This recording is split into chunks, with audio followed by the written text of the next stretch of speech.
Hey, what's up, everyone, gentlemen? This is RPG, Red Pole Galaxy, and this is yet another episode from the Russian Federation, specifically the city of Sochi, which is based in Krasnodar Krai, and this would be the Caucasus within the Russian Federation. Okay, and as per the title of today's video, why you should never buy women any drinks when you're going out to the bar or to a nightclub or pretty much any kind of social gathering, is that buying women drinks makes you look weak. It makes it appear that you are buying their validation. Okay, and when you do this, when you try to pay a woman, or you try to financially compensate her for her company, what that really means is that that's the only thing that you've got going for you. You are not able to persuade her or to convince her to strike up a conversation with you unless you are able to buy something for her. Alright, so that's the one thing. It makes you look cheap, it makes you look desperate, it makes it look like the only way that you can engage a woman is to buy her something. But something even more important than that, something deeper and something more far-reaching than buying a validation, is that you are failing her shit test. Now, in another video I speak about the shit tests of women and the reason they shit test, and there's one of many reasons. Okay, one of them is that they want to see to what extent you're gonna flake, to what extent you're gonna fail. So one of the reasons people shit test, and this is not just women, even little children do it. You'll find that when a little boy or girl nags for a candy bar, or when they nag for you to buy them that latest toy they want, they will keep nagging no matter how many times you say no. And they will nag until one of two things happen. Either one, you flake and you buy them the toy and they feel victorious, and they now know, they've learned through your behavior, that if they want something in the future, that they can just keep nagging and you'll give in to them, and over time they kind of become the master of you, if you think about it. And this is exactly why the toy industry for little children is an ever booming industry. Just think about Lego. Think about this toy company selling plastic bricks and plastic little triangles and shit that makes it feel like you can't walk without getting hurt. And I think ironically, there's a lot of truth in that if you think about it. I think one of the bittersweet ironies about Lego is that when you step on it, it hurts like a motherfucker. Because when you think about it, not only does it hurt you physically, but it hurts you financially as well. Okay, and the same thing with women. They want to test you to see how far they can push you. And when you give into the shit test in much the same way that you would give into them if they were little children, what happens is that you are in fact indirectly communicating to them that you are weak, that you are not able to communicate with them unless you buy their validation financially. You're also communicating to them that you are failing their shit test. You are communicating to them that they have the upper hand and that they can pretty much manipulate you any which way they want to, and if they keep doing it, you'll keep flaking. Alright, so you gotta ask yourself, what's the currency that they are using? What do they have that makes so many men give into them and buy them not just drinks but all kinds of shit, buying them handbags, buying them trips overseas, paying for dinner. And the worst part is that a lot of these women, they're not going to give you anything in return. They're not going to give you sex. They're not going to give you what you want. They'll string you along for as long as they can and dangle this carrot in your face. And you know, it's this carrot that we're talking about. The carrot is really the thing we need to pin down. We need to identify, you know, the cause of the problem, not the symptom, the cause. So in one word, sexuality. They know you want to have sex. They know you want to get laid. So what they do is that they put in the makeup, they put in their high heels, and with that they also put in a short skirt and a nice low cut top exposing the cleavage. And what they're doing is that they're actually promoting and advertising their sexuality.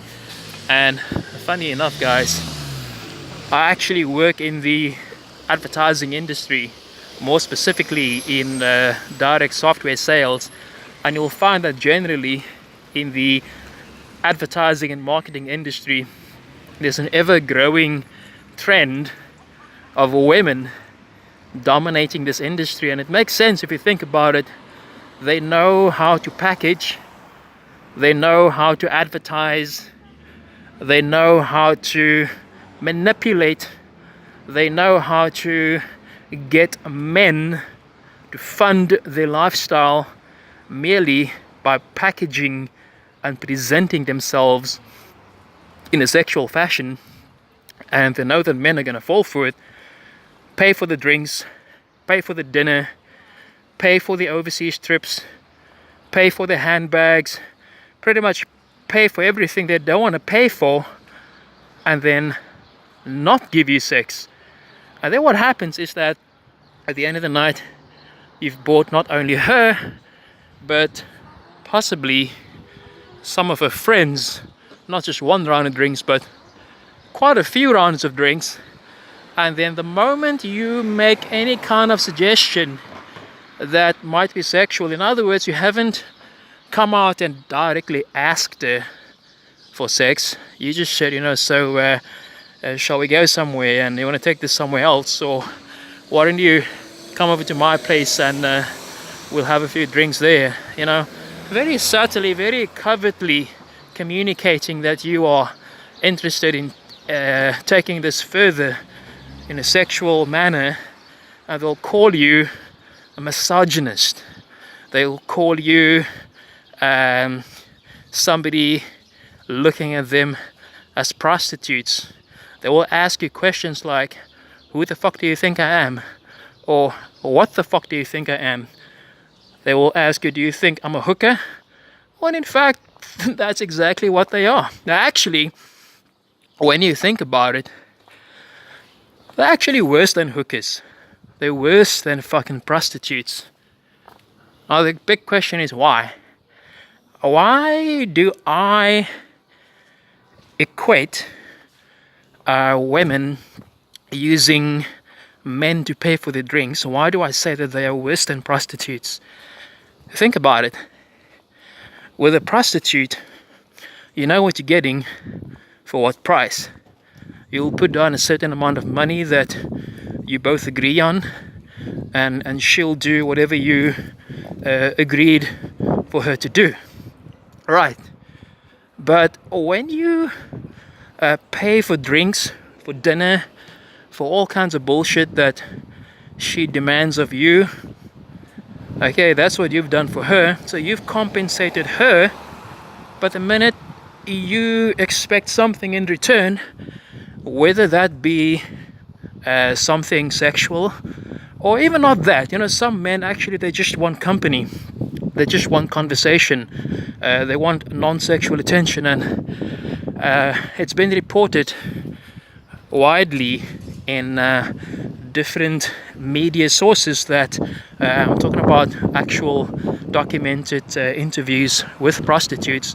Now, just a disclaimer, I personally have not interviewed prostitutes, but I've read accounts by various journalists that had interviews with prostitutes. A surprising large number of men actually do not have sex with prostitutes. They actually just pay these women for their company. They pay for 2 or 3 hours just to have someone to talk to, or just someone to cuddle up with, because they don't get this emotional or psychological intimacy from their partner, if they have a partner at all. So at least they're getting that. Okay, so when these men pay women for their sexual or non-sexual attention, you know, they know exactly what they're getting. But oftentimes when these beta males end up buying very expensive drinks for these women and their friends, they are paying a lot of money for this kind of attention that they're hoping to get, only for these women to turn around and ask him, what do you think I am? Do you think I'm a prostitute? They should actually add something to that and say, I'm worse than a prostitute, I'm a fucking thief, because I gave off the impression by dressing up like this and coming over to you knowing that you're going to be sexually interested in me, and I knew that you were going to expect something of a sexual nature, but I was playing you. I played the game and you lost. So these men are paying, but they not getting any kind of sexual or non-sexual attention. They're just being teased, you know. And if you try to do this in the real world, in the stock market, if you try to do this in terms of securities and exchange, you can actually be arrested for fraud. You can be sent to jail, and this is real stuff, gentlemen. You can be held liable for misrepresentation of stocks and securities, because what you're in fact doing, had this been the stock market, you in fact have misrepresented. You have communicated to your shareholders that I've got a certain stock, or I've got a certain security of a certain value, and if you buy this, there's a certain projected rate of return, and they put the money down, and it turns out that it was nothing. They just lost their life savings. And you know, there's so many stories of men that were geared for great things in life. They were just about to close a massive deal, and I'm talking about big deals, massive deals, the kinds that multi-millionaires land, and they lose it all to a woman. So coming back to it all, never buy women drinks, never give in to their shit tests. If anything, she should actually buy you drinks, because you have a lot more to bring to the table than she has, if you think about it. And never allow them to manipulate you, and just be smart about it, guys. I hope this has been of value. I hope you have learned something. Never buy women drinks, never fund their lifestyles, and never entertain their shit tests.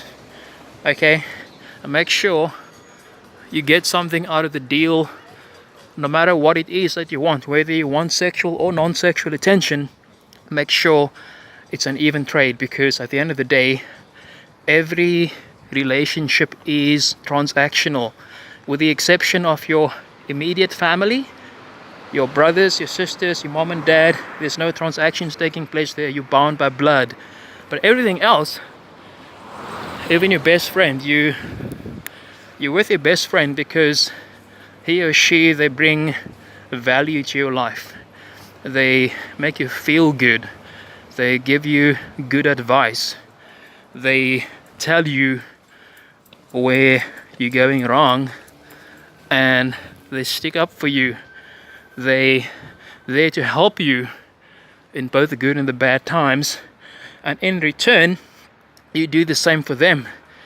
Now, you know, a lot of friends, especially best friends, they not necessarily just there financially although when it happens, you know, they can help you, but for the most part they help you in other ways, emotionally, psychologically, and pretty much any way that you need it. But the point is, there is a trade-off.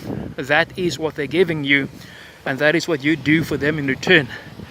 And if they no longer provide this kind of emotional and psychological support, then you'll probably not be friends with them anymore. So guys, coming back to the start of this video, never buy women drinks, never allow them to use, or shall I say abuse, the sexuality to manipulate you to getting what they want without them offering you something in return. Alright guys, that's all for now. Thank you for tuning in. Hit the like button, subscribe, hit the bell notification to be the first to get the latest updates, and I look forward to seeing you guys in the next video. Thanks for now. Bye.